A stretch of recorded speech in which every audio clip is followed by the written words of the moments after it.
रामा भाई जी, आज कार्यक्रम क्या है आश्रम में? आज यहाँ पर जो कार्यक्रम प्रतिवर्ष के अनुसार इस वर्ष भी विद्यार्थी भविष्य उज्ज्वल निर्माण शिविर यहाँ पर लगाया गया है। आप देख सकते हैं यहाँ हजारों की संख्या में विद्यार्थी जो है आए हुए हैं और पूरे हरियाणा और दिल्ली एनसीआर से प्रतिवर्ष यहाँ विद्यार्थी आते हैं। छुट्टियाँ लगने वाली है और छुट्टियों में बच्चे इधर उधर घूमने फिरने जाते हैं। उसकी अपेक्षा बापूजी ने कहा है कि विद्यार्थी जो है वो भारत का भविष्य है और ये भारत की जो है नींव। अगर पेड़ को मूल को सींचते हैं तो सारी टहनियों में, सारे पत्तों में, सब जगह उसका जो है ताकत पहुंच जाती है। ऐसे ही ये विद्यार्थी काल जो है पूरे भविष्य की नींव है। आजकल देखा ये जा रहा है कि सभी बच्चों के हाथ में एंड्रॉयड फ़ोन है, ना देखने योग्य चीज़ें देख रहे हैं, ना खाने चीज़ें जैसी चीज़ें खा रहे हैं। तो किसी को डॉक्टर बनना है, किसी को इंजीनियर बनना है, किसी को जज बनना है, किसी को ऊंचे पदों पे जाना है, लेकिन उनका खान पान आचार विचार शुद्ध नहीं है। तो ऐसा विद्यार्थी आज का कल को अगर भावी नागरिक बनेगा या उसको जिम्मेदारी का पद मिलेगा, एक तो खान पान ऐसा चल रहा है, फास्ट फूड, जंक फूड, ये सब, उसकी बॉडी का स्ट्रक्चर कैसे बनेगा? हमारे शास्त्रों में खान पान की महिमा है, जैसा खाए अन्न वैसा होए मन, जैसा पिए पानी वैसे होए उसकी वाणी। यहाँ तक कि भगवान श्री कृष्ण गीता में भी कहते हैं युक्त आहार विहारस्य, भोजन सात्विक होना चाहिए। आजकल जो है बच्चों को ना खाने का ढंग है, ना सोने का ढंग है, ना बातचीत करने का ढंग है, ना बड़ों का सम्मान करने का ढंग है। पाश्चात्य कल्चर जो है हावी होते चला जा रहा है और लाड निकाली की शिक्षा पद्धति, कॉन्वेंट स्कूल चल रहे हैं, तो संस्कार कहाँ से मिलेंगे?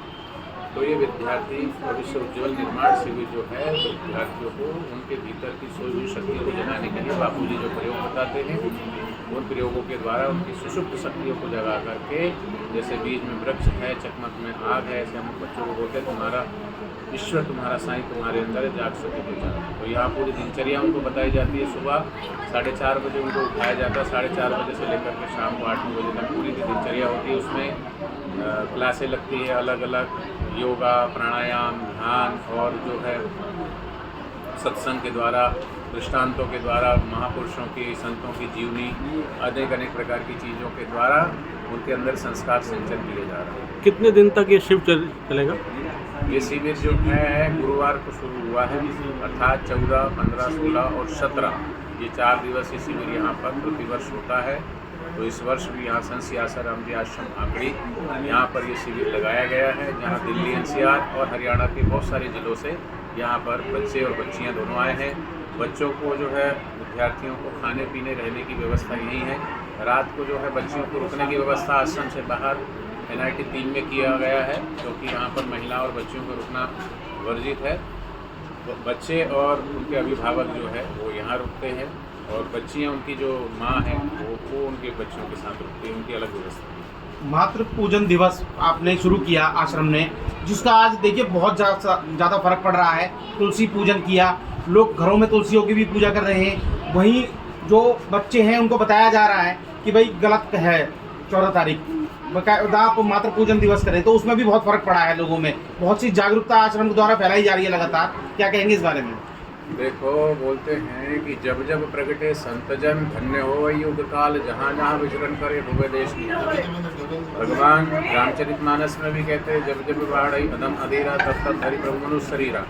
और भागवत में भी भगवान कहते हैं, श्रीमद् भगवद गीता में कहते हैं यदा यदा ही धर्मस्य ग्लानिर्भवति भारत अभ्युत्थानम अधर्मस्य तदात्मानं सृजामि। जब जब धर्म की हानि होती है, अधर्म का बोलबाला होता है, तब तब भगवान और भगवत प्राप्त महापुरुष धरती पर आते हैं। तो ऐसे ही बापूजी इस कलिकाल में आए हैं कि आज की जो विकृत मानसिकता, पाश्चात्य कल्चर, वैलेंटाइन डे के माध्यम से या क्रिसमस के माध्यम से, वैलेंटाइन डे में 14 फरवरी को जो जैसे लड़के लड़के गुलाब देना, ये करना, किस डे मनाना, हक डे मनाना, प्रॉमिस डे मनाना, ग्रीटिंग डे मनाना, ये फालतू के डे करके हमारी संस्कृति को तोड़ने का एक षड्यंत्र चल रहा है। जैसे शिक्षा के लिए जो षड्यंत्र हुआ, राड निकाली ने शिक्षा पद्धति का षड्यंत्र करके पूरी अंग्रेजी का यहाँ पे वो कर दिया, भारत में बीज बो दिया। आज कोई भी बच्चे जो है माता पिता इंग्लिश मीडियम के अलावा हिंदी मीडियम में नहीं पढ़ाना चाहते। ऐसी भारतीय संस्कृति के संस्कारों को नष्ट करने के लिए वैलेंटाइन डे लेकर के आ गए। तो बापूजी ने उस प्रथा को हटाने के लिए, अब कितना भी बोलेंगे मत करो करेंगे, लेकिन बापूजी ये कहते हैं कि जब एक नकली आम जो है बच्चा चूस रहा है, जिसमें ना कोई स्वाद है, ना कोई गंध है, ना कोई रस है, तो समझदार माँ वो होती है तो उसको असली आम दे दे। जब असली आम हाथ में आएगा तो उसमें सुगंध भी है, स्वाद भी है, नकली आम अपने आप फेंक दिया जाएगा। ऐसे ही असली जो स्वाद है सत्संग का, ध्यान का और माता पिता के प्रति जो प्रेम का, उसको प्रगटाने का वो 14 फरवरी मातृ पितृ पूजन दिवस के माध्यम से ये चीज़ें बापूजी ने शुरू करवाई और धीरे धीरे वो है वैलेंटाइन डे को भूल गए। ऐसे ही 25 दिसंबर को जो है तुलसी पूजन दिवस के दिन जो है पूरा एक हफ्ता मांस, मदिरा, व्यभिचार क्या क्या नहीं होता है, होटलें बुक होती है। न्यू ईयर के चक्कर में अपनी अंधानुकरण कर रही है, पाश्चात्य कल्चर का अंधानुकरण भारतीय संस्कृति के युवक और युवतियाँ।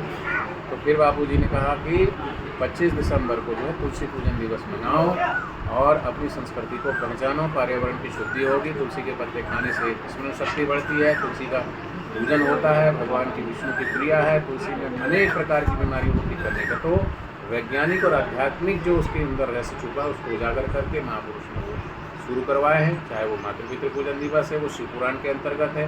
भगवान गणेश जी ने माता पार्वती और शिव जी का पूजन किया। ऐसे ही विष्णु प्रिय तुलसी जो पूजन तो करते ही हैं, और गुरु जी ने उसको पूरा व्यापक रूप में उसकी महत्ता को बढ़ा दिया। ठीक है, धन्यवाद। धन्यवाद।